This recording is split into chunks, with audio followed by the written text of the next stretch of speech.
Football, when you come back to football sagas, we are back like we never left. Don't bring, I don't think bring up from now. So, here today, we're just talk about the football sagas going on in football, with Real Madrid and Xabi Alonso, and also Mohamed Salah, saga. So, Big D, what you can talk about, this Real Madrid and, the whole team with Xabi Alonso want to get sacked here and there, and also, the performance against Manchester City at the Bernabeu Stadium. Real Madrid, they are a very, very big club, and we all expected very, very, and we expected much from them in that match. And what they played in that match was not what they all like looking up to. Because we expected much better from them. And Xabi Alonso is a very, very experienced coach. And I feel the players are letting him down. That's my own opinion. Because we all saw him at Bayer Leverkusen, where he played one of the best football ever. He was able to put an end to Bayern ownership of Bundesliga, and he won the league invisible at that club. He was supposed to win a treble, which he didn't complete due to the loss against Atlanta in the final. And we all understand he has won numerous trophies.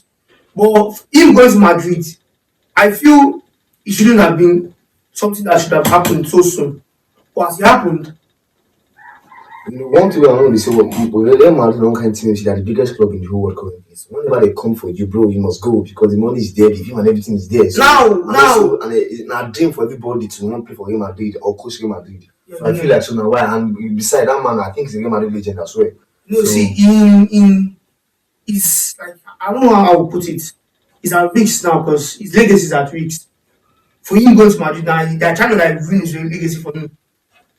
Then putting this sacking, threatening him with sack and all that. He's a very, very good, he's an outstanding manager. That sacking tag they are putting all over the internet, say, he's ruining his legacy. Jay, we have a Real Madrid fan in the house. He's a diehard Real Madrid fan, and also he's a big. Let's say big. Na tortoise. You understand? So they can die for Real Madrid anytime any day.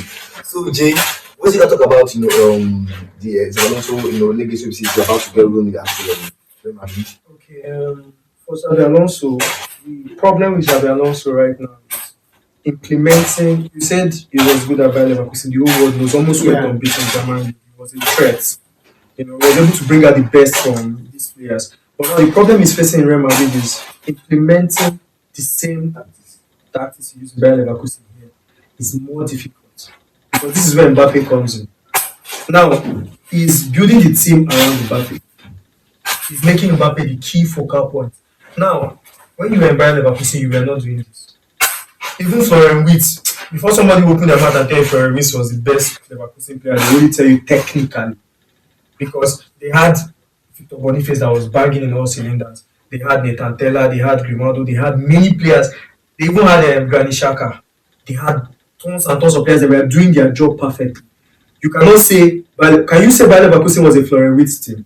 No, of course we don't. You cannot say that. So now he comes to Real Madrid and he's trying to, okay, because this is Real Madrid, I would have to use I'll have to use this form of tactics as Mbappe being my focal point. Now, in a normal team, it would work.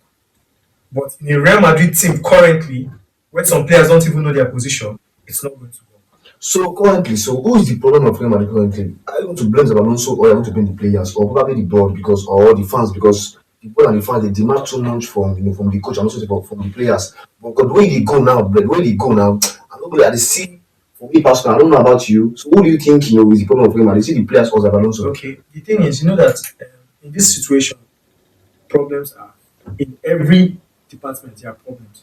Even in the defense, in Real Madrid, there are problems. But who holds the higher problem?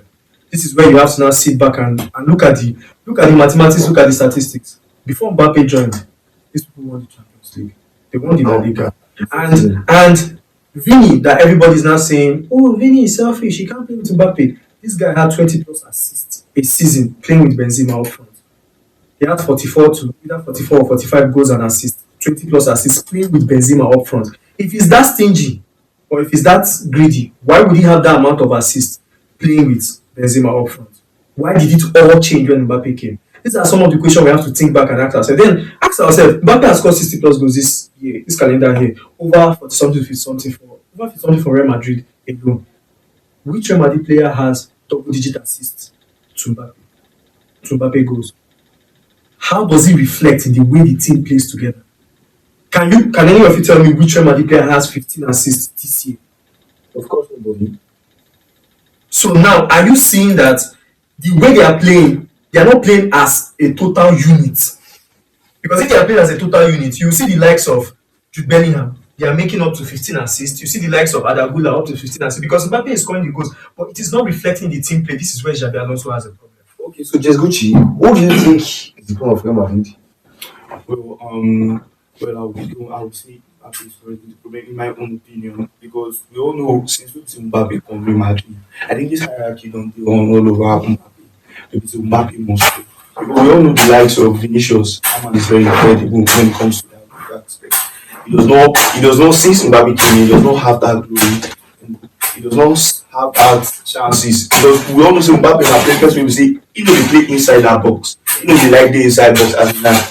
He dey always like to wan exploit win most times. And normal we know Rodrigo dey mainly score. He dey always dey play win. But now e don affect Rodrigo. Rodrigo now come dey bench. Jude Bellingham dey always dey play 10 sometimes. Na hear me. So but now we no dey see Jude Bellingham because Jude Bellingham dey always dey behind these two. Yes. Now we no dey see Jude Bellingham. All of them wan score. All of them wan play. But e affect Vinicius. Mbappe now go dey come that inside, collect ball, drift, take am. So Vinicius na supposed to dey get that glory there. And we all know Vinicius in the past. Vinicius don like 2 UCL if I'm not mistaken. Yes, for the club. And for we sef to call Mbappe sef say before Mbappe go become legend or any big because Mbappe has not really won title, has not win Super Copa del Rey, has not even won so many league titles that made him legend like the way Cristiano Ronaldo did. So I think Mbappe is one of the factors affecting Madrid. So Big D.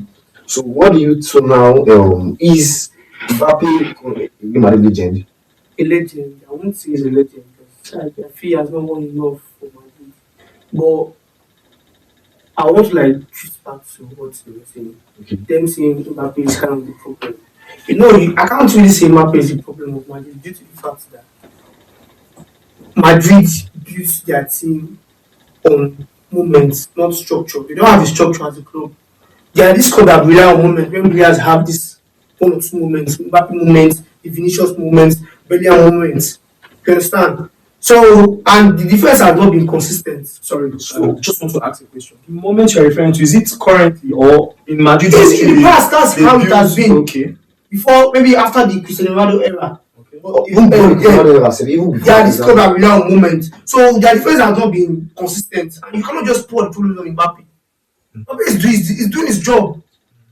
Why Vinicius, Bellingham, and Rodrigo cannot performing is due to the fact that the midfield is not there anymore. There's no Cruz to control the midfield. There's no Modric to give those passes. Bellingham can't give those passes the way what's the name, Cruz and Modric does.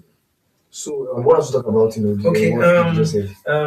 Benzema made some comments on latest interview he did with Le Equipe in France. So he said a lot, and from what he said, people would initially think, okay, he was tackling Vini, but he wasn't. They asked him, he said, what is going wrong at Real Madrid? The lack of connection between Mbappe, Vini, Bellingham, and Rodrigo.